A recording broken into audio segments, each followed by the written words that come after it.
ஜெபம் செய்வோம். அன்பு நிறைந்த சமாதானத்தின் கடவுளே, படிக்கப்பட்ட 3 பகுதிகளுக்காக உமக்கு கோடான கோடி நன்றி. மிகவும் குறிப்பாக அன்புள்ள கடவுளே, கொடுக்கப்பட்டிருக்கின்ற இந்த தலைப்பை நாங்கள் சிந்திக்க இருக்கின்றோம். இந்த சிந்தனையில் அன்புள்ள கடவுளே, உம்முடைய அருளின் ஞானத்தின் ஆழத்தை புரிந்து கொள்ள இது மற்றும் தான் நமக்கு உதவியாக இருக்கும்படி ஆண்டவராகிய இயேசு கிறிஸ்துவின் நாமத்தில் மன்றாடுகின்றோம். ஆமென். பிரியமானவர்களே, நமக்கு கொடுக்கப்பட்டிருக்கின்ற தலைப்பு என்னவென்றால், பல்வேறு சமயங்கள் இருக்கக்கூடிய சமூகத்தில் கிறிஸ்தவர்களின் பிரசன்னம். The Christian presence in the multi-faith society.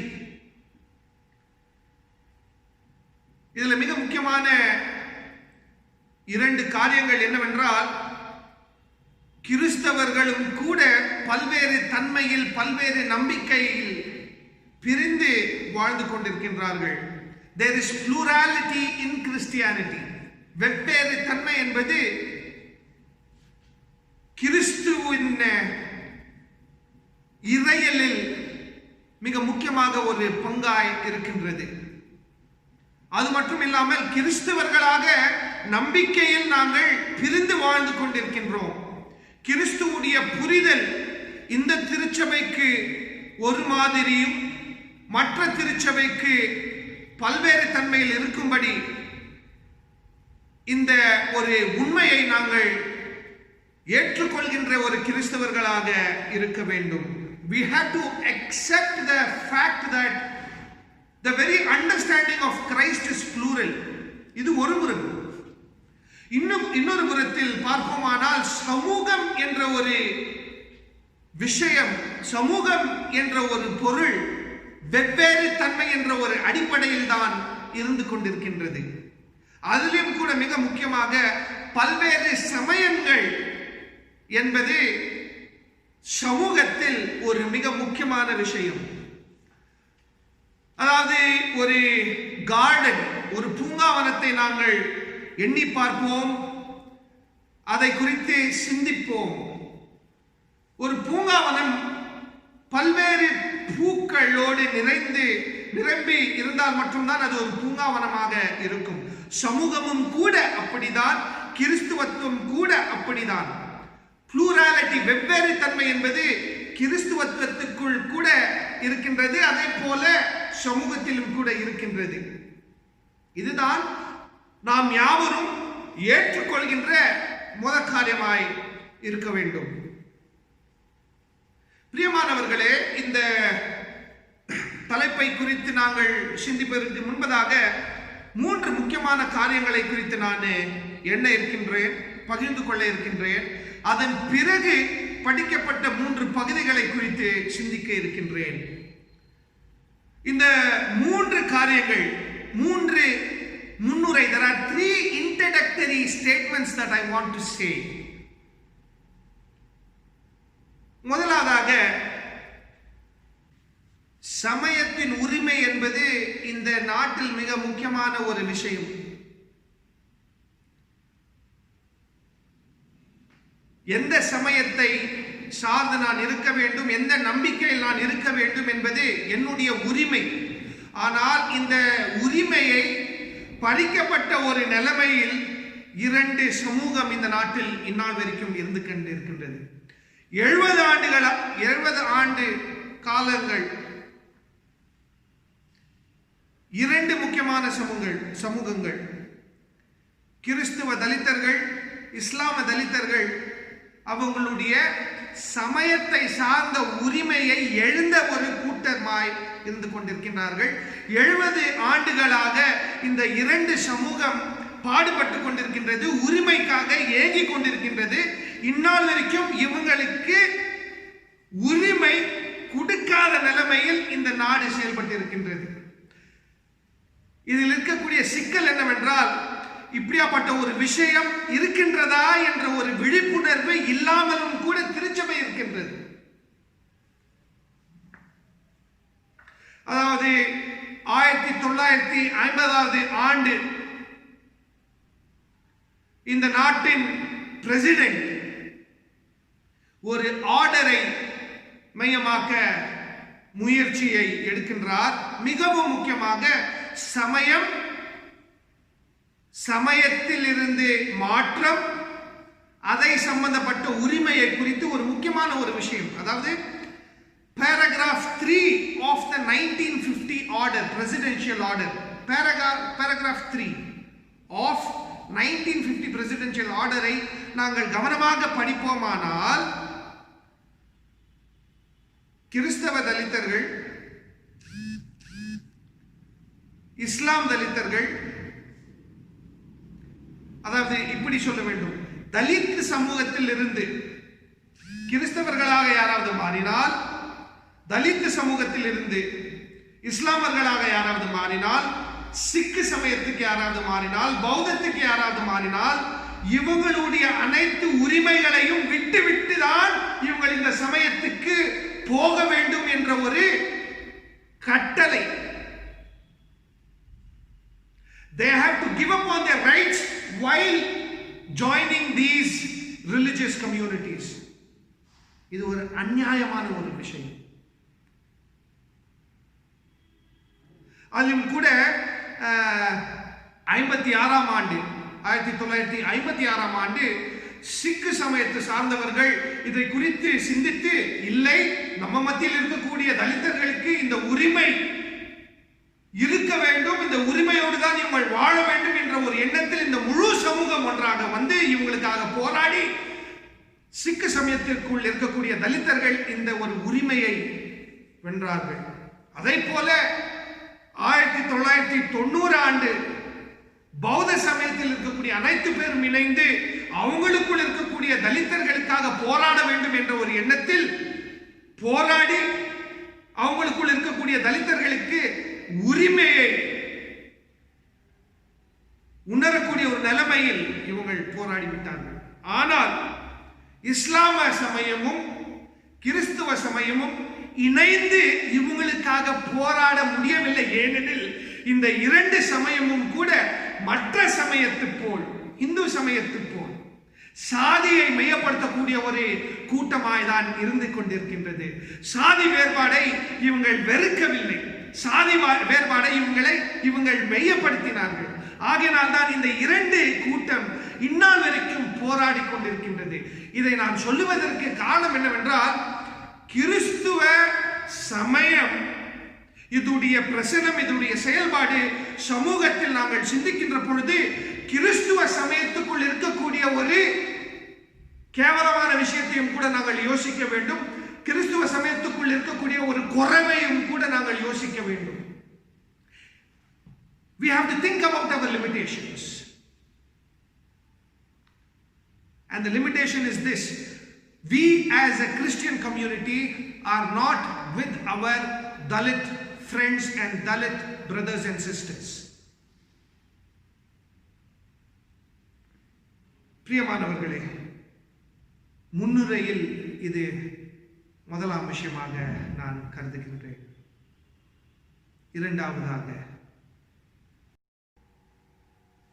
வடநாட்டில் செக்யூலரிசம், அதாவது மதச்சார்பின்மை என்ற ஒரு விஷயத்துடைய புரிதல் என்னவென்றால், சமயத்துக்கும் நாட்டின் அரசாங்கத்துக்கும் வேறுபாடு என்பது இருக்க வேண்டும். இது இரண்டும் ஒன்றாக செயல்படக்கூடாது. நாட்டின் அரசாங்கம் சமயத்தை வைத்துக் கொண்டு சிந்திக்க கூடாது என்பது வடநாட்டின் சிந்தனை. இந்திய நாட்டில் மதச்சார்பின்மை உடைய அர்த்தம், அதுடைய புரிதல் வேறையாக இருக்கின்றது. It is different. Secularism in India is different. தர்மமும், அதாவது சமயமும் அரசாங்கமும் இணைந்த ஒரு நிலைமையில் தான் இருந்து கொண்டிருக்கின்றது. அப்படிதான் இருக்க வேண்டும். அப்பொழுது மட்டும்தான் சமயத்தை சார்ந்த உரிமைகளை மக்கள் கொண்டாடக்கூடிய ஒரு நிலைமையில் இருக்க முடியும். இல்லாவிட்டால் மதத்துக்கும் அரசாங்கத்துக்கும் எந்த ஒரு சம்பந்தம் இல்லாவிட்டால் இந்த அரசாங்கம் என்பது மதத்தை மிகவும் குறைவாக, சமயத்தை மிகவும் குறைவாக எண்ணி இவங்க என்ன எல்லாம் சொல்றாங்க அதெல்லாம் கீழ்ப்பழியக்கூடிய ஒரு நபர்களாக மட்டும்தான் நாங்கள் இருக்க முடியும்.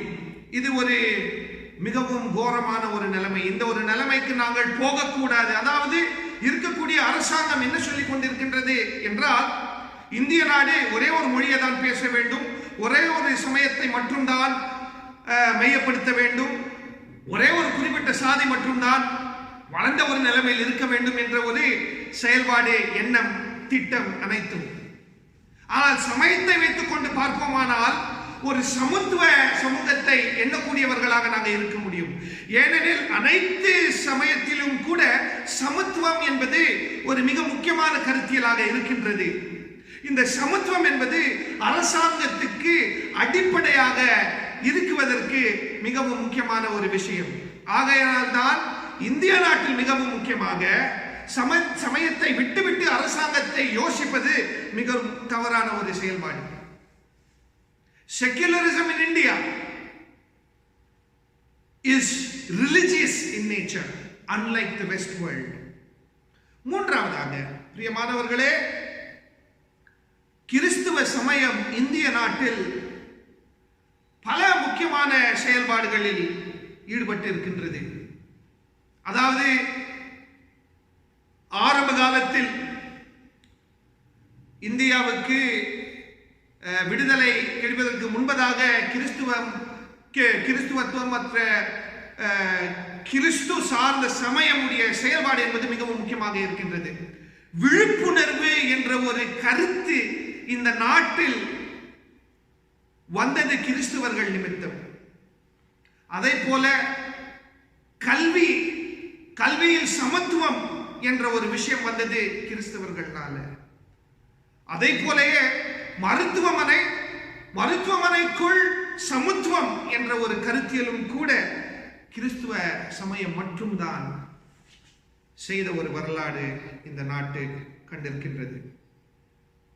அதாவது கிறிஸ்துவ சமயம் நியாயத்துக்காக போராடின ஒரு சமயம். அதை நாங்கள் மறுக்க கூடாது. பல்வேறு தீமையை எதிர்த்த ஒரு சமயம். அதை நாங்கள் மறுக்க கூடாது. இந்த மூன்று காரியங்களை நான் பகிர்ந்து கொள்வதற்கு காரணம் என்னவென்றால், இது அனைத்தையும் நாங்கள் ஒரு அடிப்படையாக வைத்துக்கொண்டு அதன் பிறகுதான் படிக்கப்பட்ட 3 பகுதியை நாங்கள் தியானிக்க வேண்டும். சமூகத்தை விட்டுவிட்டு கடவுளுடைய வார்த்தையை மட்டும்தான் சிந்திக்க வேண்டும் என்றால் அது கடவுளுடைய வார்த்தையுடைய ஆழத்தை நாங்கள் புரிந்து கொள்வது மிகவும் கஷ்டமாய் இருக்கும். It is impossible to think about gospel and the meaning of gospel negating the fact of society. பிரியமானவர்களே, கிறிஸ்துவ பிரசனம் பல்வேறு சமயத்தை சார்ந்த சமூகத்தில் எப்படி இருக்க வேண்டும் என்றால், விடுதலை சார்ந்த கருத்தியலில் வேரூன்றி அதை சார்ந்து திருப்பணியை செய்யக்கூடிய கூட்டமாக இருக்க வேண்டும். It should be a group, a collective which is striving for justice. படிக்கப்பட்ட முதலாம் பகுதி தானியேல் புத்தகம் 1ஆம் அதிகாரம் வசனங்கள் 1 தொடங்கி 21ஆம் வசனத்து வரைக்கும். அதாவது பாபிலோன் ராஜ்யத்தின் அரசாங்கத்தின் ராஜா என்ன சொல்கின்றார் என்றால், இஸ்ரேல் பகுதியில் இருக்கக்கூடிய செல்வத்தில் வாழக்கூடியவர்கள் மற்றும் இஸ்ரேல் சமூகத்தில் இருக்கக்கூடிய வசதியில் வாழக்கூடியவர்களை ஒரு சில பேரை எடுத்து வந்து அவங்களுக்கு ஒரு தனிப்பட்ட கல்வியை கொடுத்து பல முயற்சிகளில் ஈடுபட்டு அவங்களுக்கு ஒரு தனி ஸ்தானத்தை கொடுக்க வேண்டும். அவங்களுடைய உதவியோடு இந்த ஒரு அரசாங்கம் எப்படி நடத்தலாம் என்ற ஒரு யோசனை. இந்த யோசனையில் மிக முக்கியமாக அந்த நாட்டின் ராஜா என்ன சொல்கின்றார் என்றால், இவங்க அனைத்து பேரும் நான் என்ன சாப்பிடுறேனோ அதை மட்டும்தான் இவங்களும் கூட சாப்பிட வேண்டும். ஆனால் தானியேல் மற்றும் அவருடைய 3 நண்பர்கள் தானியேல் மற்றும் அவருடைய 3 நண்பர்கள் யார் யாருன்னு பார்த்தீங்கன்னா, தானியேல், ஹனானியா, மிஷேல் அண்ட் அசாரியா.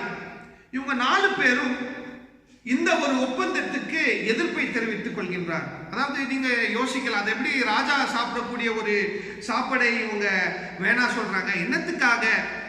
உணவில் அப்படியாப்பட்ட ஒரு விஷயம் இருக்கின்றதா? உணவு என்னத்துக்கு இவங்க வேணான்றாங்க? கடவுளுக்கு நன்றி சொல்லிட்டு அப்படி சாப்பிட வேண்டியது தானே. ஆனால் பிரியமானவர்களே, உணவு என்பது இஸ்ரேல் மக்களுக்கு மிகவும் முக்கியமான ஒரு விஷயம். ஏனெனில் இந்த ஒரு சமூகம் இவங்களுடைய அடிமைதனத்திலும் கூட உணவை புசித்து வாழ்ந்தவர்கள். அதே போல விடுதலை வரலாற்றில் விடுதலையோடு வாழ்கின்ற பொழுது உணவை புசித்தவர்கள். ஆனால் எப்படியாப்பட்ட உணவையும் கூட புசித்தவர்கள் என்று எண்ணி பார்த்தால் கடவுள் கொடுத்த உணவையும் கூட புசித்தவர்கள்.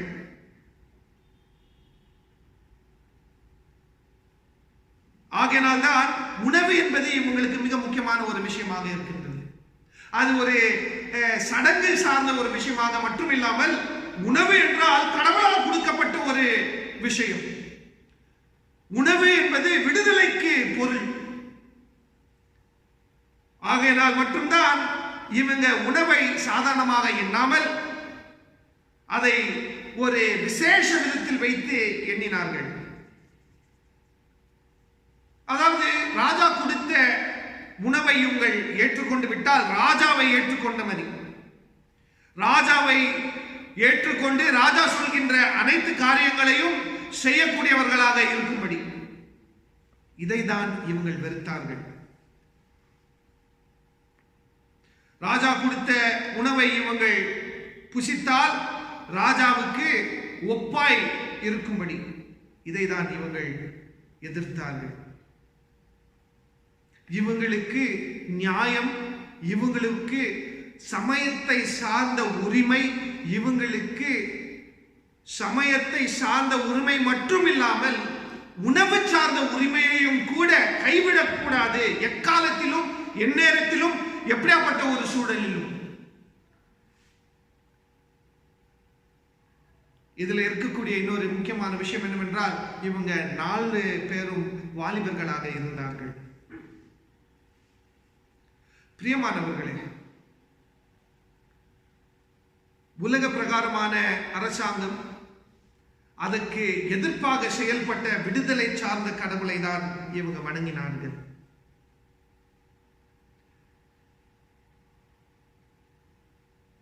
கிறிஸ்துவ சமயம் கூட இப்படிதான் சிந்திக்க வேண்டும். எப்படி?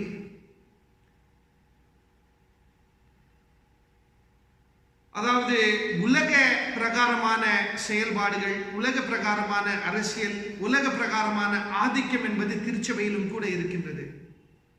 பொதுவாக சொல்லிக்குவாங்க இல்லைங்களா, ஆதிக்கத்தில் இருக்கக்கூடியவர்கள் ஏதாவது சொன்னா அதை ஏற்றுக்கொள்ள வேண்டும், அதை எதிர்க்க கூடாது. அது கூட பைபிள்ல இருந்து ஒரு வசனத்தை சொல்லிடுவாங்க.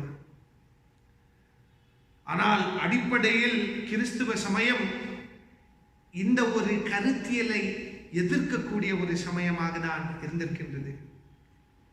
தானியேல் போல நாங்களும் இருக்க வேண்டும்.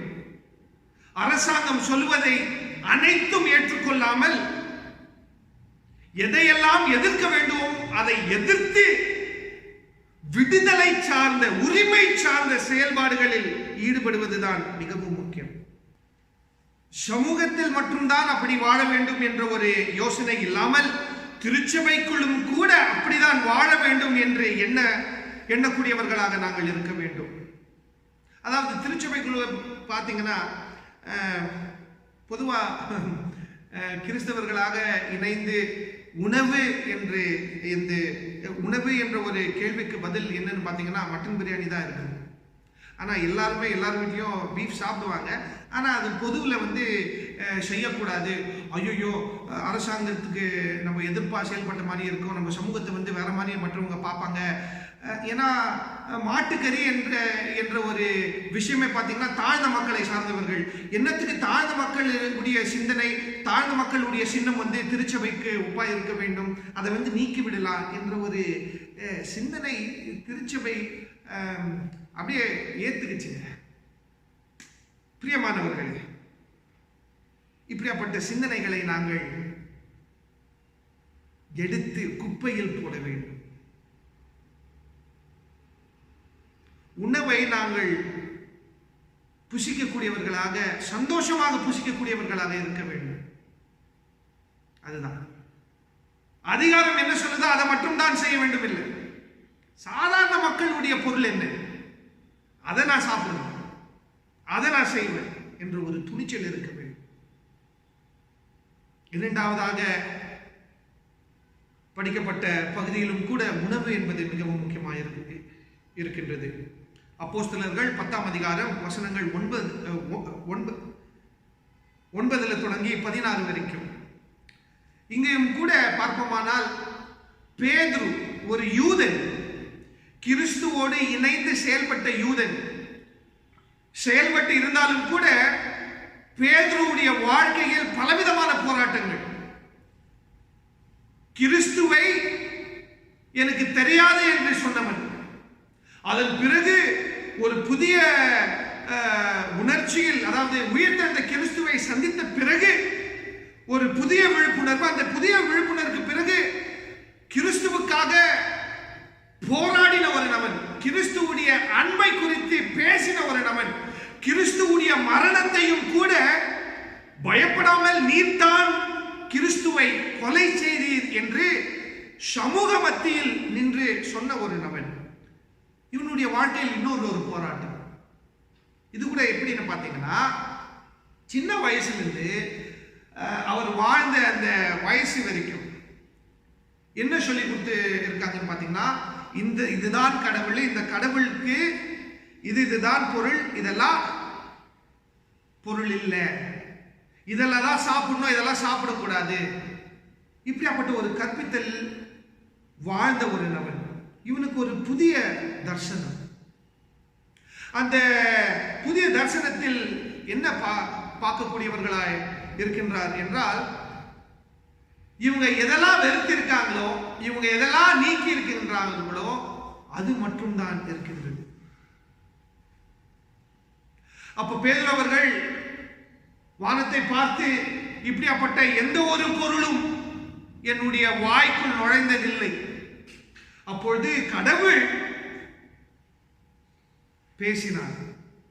கடவுள் என்ன சொல்றாருன்னு பார்த்தீங்கன்னா, நான் சுத்தமாக்கின எந்த ஒரு விஷயத்தையும், எந்த ஒரு பொருளையும் நீ தீட்டாக எண்ணாதே. நான் சுத்தமாக்கின எந்த ஒரு பொருளையும் நீர் தீட்டாக எண்ணாதே என்று சொல்கின்றார். அதை போல 10ஆம் அதிகாரத்தில் 34ஆம் வசனத்தை நாங்கள் கவனமாக பார்ப்போமானால், Then Peter spoke to them, truly I realize God does not show partiality. கடவுள் வேறுபாடு பார்க்கக்கூடிய கடவுளாக இல்லை. இது எப்படியாப்பட்ட கடவுள்? கிறிஸ்துவுடைய அடிப்படையில் யோசிக்கக்கூடிய கடவுள். பிரியமானவர்களே, இது முக்கியமான ஒரு சிந்தனை. கடவுளை குறித்து நாங்கள் சாதாரணமாக எண்ணலாம், பொதுவாக எண்ணலாம். கிறிஸ்துவை அடிப்படையாக வைத்து கடவுளை எண்ணுகின்ற பொழுது அது இன்னும் ஆழமாய் இருக்கின்றது. ஏனெனில் கிறிஸ்துவை வைத்து கடவுளை எண்ணுகின்ற பொழுது இந்த ஒரு கடவுள் வேறுபாடுகளை எதிர்த்த ஒரு கடவுளாக தான் இருக்கின்றார். ஆகையினால் தான் இந்த ஒரு தரிசனம், ஒரு புதிய கற்பித்தல். இந்த புதிய கற்பித்தல் என்னவென்றால், ஆமா, வரலாற்றில் கடவுளுடைய பேரில் இது சுத்தம், இது அசுத்தம் என்று சொல்லப்பட்டிருக்கின்றது. ஆனால் கிறிஸ்துவுடைய மரணத்தின் நிமித்தம் இது அனைத்தும் இணைக்கப்பட்ட ஒரு நிலைமையில் இருக்கின்றது. இதுக்கு மேலே இது சுத்தம், இது அசுத்தம் என்பது இல்லை. ஏனெனில் அசுத்தமான ரத்தமே விடுதலையுடைய சின்னமாய் மாறிவிட்டது. ரத்தம் என்றால் அசுத்தம், ரத்தம் என்றால் தீட்டு. ஆனால் தீட்டு சார்ந்த பொருள் கடவுள் கிறிஸ்துவுடைய ரத்தம் விடுதலையுடைய பொருளாய் மாறிவிட்டது. அப்படி இருக்கின்ற பொழுது திரும்பியும் ஏன் பழைய கலாச்சாரத்து போல் இருக்க வேண்டும், அதை சார்ந்து இருக்க வேண்டும்? பழைய கலாச்சாரம் எதை சொல்கின்றது? இது தீட்டு, இது சுத்தம், இது அசுத்தம், இது அனைத்தும் மையப்படுத்துகின்ற ஒரு விஷயமாக இருக்கின்றது. ஆனால் இதுக்கு மேல கிறிஸ்துவுடைய நிமித்தம் இதுக்குள் எந்த ஒரு வேறுபாடும் இருக்கக்கூடாது. ஏனெனில் கிறிஸ்துவின் நிமித்தம் இது அனைத்தும் சுத்தம் பண்ணின ஒரு பொருளாக மாறிவிட்டது. பிரியமானவர்களே, கடவுள் சுத்தமாக்கினதை நாம் கிறிஸ்தவர்களாக அசுத்தமாக்க கூடாது. அதுதான் முக்கியம். கடவுளால் சுத்தமாக்கினதை மனிதர்கள், நாம் அதிலும் கூட கிறிஸ்தவர்களாக இருந்து கொண்டிருக்கின்ற நாம் அசுத்தமாக்க கூடாது. இது ஒரு முக்கியமான விஷயம். ஏனெனில் இந்திய நாட்டில் சுத்தம் அசுத்தம் தீட்டு என்ற ஒரு விஷயம்தான் சாதிக்கு அடிப்படையாய் இருக்கின்றது.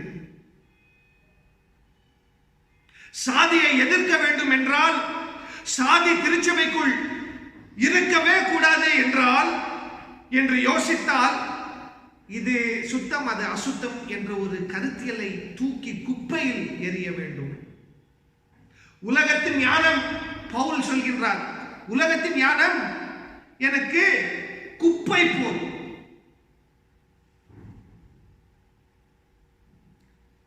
பிரியமானவர்களே, சிந்தித்து பாருங்கள். கிறிஸ்தவர்களுடைய செயல்பாடு விடுதலை சார்ந்த செயல்பாடு. இன்னொரு சமயத்தை பார்த்து தூஷிப்பது இல்லை, இன்னொரு சமயத்தை பார்த்து கேவலமாக எண்ணுவது இல்லை, இன்னொருத்தருடைய நம்பிக்கையை பார்த்து கீழாக பேசக்கூடாது. ஏனெனில் நாமும் கூட இது அனைத்தையும் மெய்யப்படுத்தக்கூடிய ஒரு கிறிஸ்துவத்தில் தான் இருந்து கொண்டிருக்கின்றோம். அவர் Christianity is a bigoted Christianity.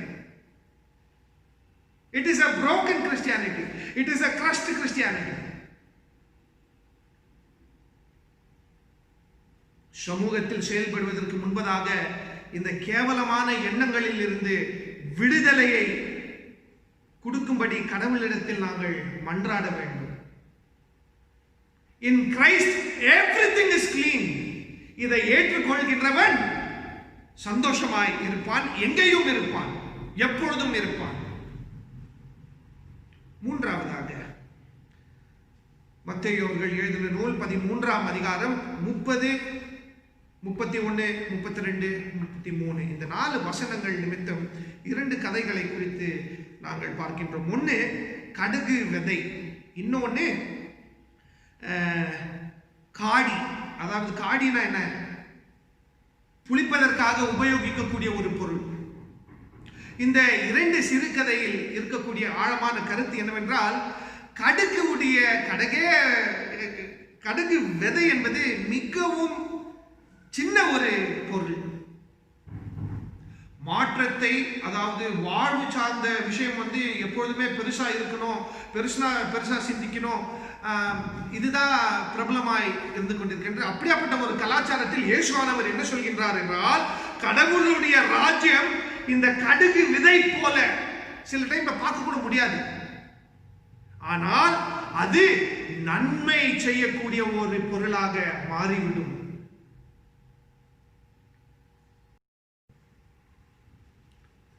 பிரியமானவர்களே, இந்த கடுகு விதையை குறித்து யோசிக்கின்ற வேளையில், அதே போல இந்த காடியை குறித்து யோசிக்கின்ற வேளையில் இயேசுவானவர் என்ன சொல்கின்றார் என்றால், கடவுளுடைய ராஜ்யம் இதற்குள் அடங்கி இருக்கின்றது. எது? ஒரு விதை மற்றும் காடி.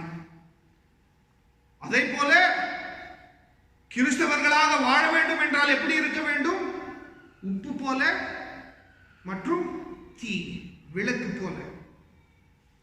இது அனைத்தையும் நாங்கள் சம்பந்தப்படுத்தி பார்ப்போமானால், இது ஒரு புதிய வழிக்கு காரணமாய் இருக்கின்றது, ஒரு புதிய சிந்தனைக்கு காரணமாய் இருக்கின்றது.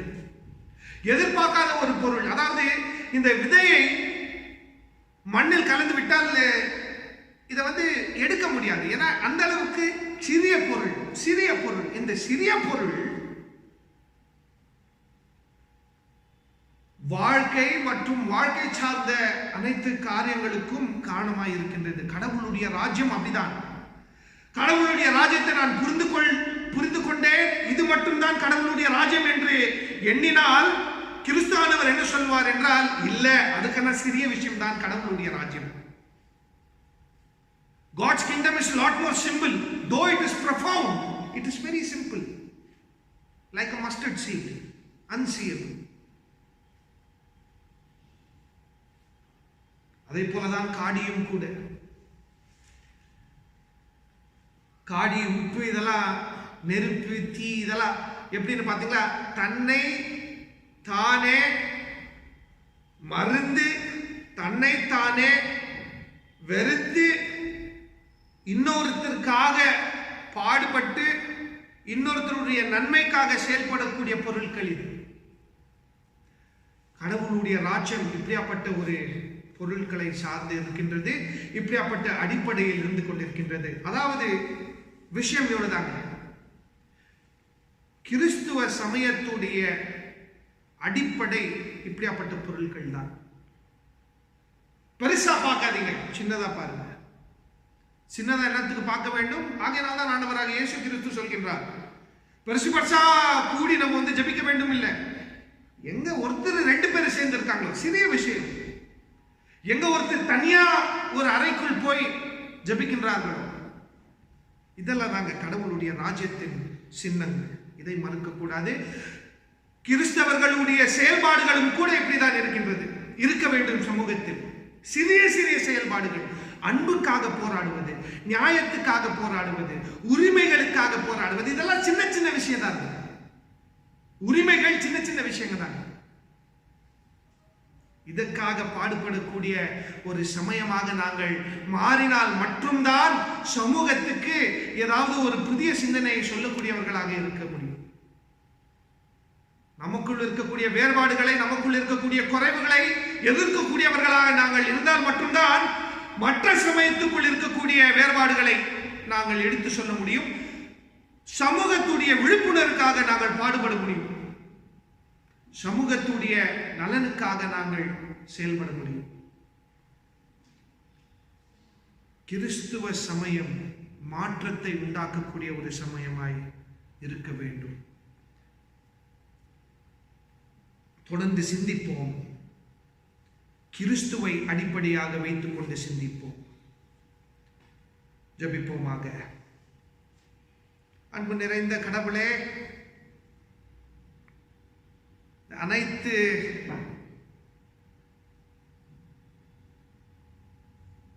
சிந்தித்த காரியங்களுக்காக உமக்கு நன்றியை செலுத்துகின்றோம். நியாயத்துக்காக போராடி கொண்டிருக்கின்றார்கள். பிரியமானவர்களே, கடவுளை தொடர்ந்து நாங்கள் ஆழமாக எண்ணுவோம் ஜெபத்தில். கடவுளே, மன ஆழத்துக்குள் இருக்கக்கூடிய எதிர்பார்ப்புகளை அறிந்திருக்கின்ற கடவுள் நீர். அந்த எதிர்பார்ப்பின் அடிப்படையை அறிந்திருக்கின்ற கடவுள் நீர். உம்முடைய நியாயம், உம்முடைய அன்பு, உம்முடைய சமாதானம் நம்முடைய சிந்தனைகளிலும் கூட அது வேரூன்றி இருக்கும்படி கிருபை செய்யுங்கள், வழிநடத்துங்கள். இந்த திருச்சபையை ஆசீர்வதிங்கள், ஆசீர்வாதமாக இருக்கும்படி கிருபை செய்யுங்கள். மீட்பரானவராகிய இயேசு கிறிஸ்துவின் நாமத்தினால் ஆமென்.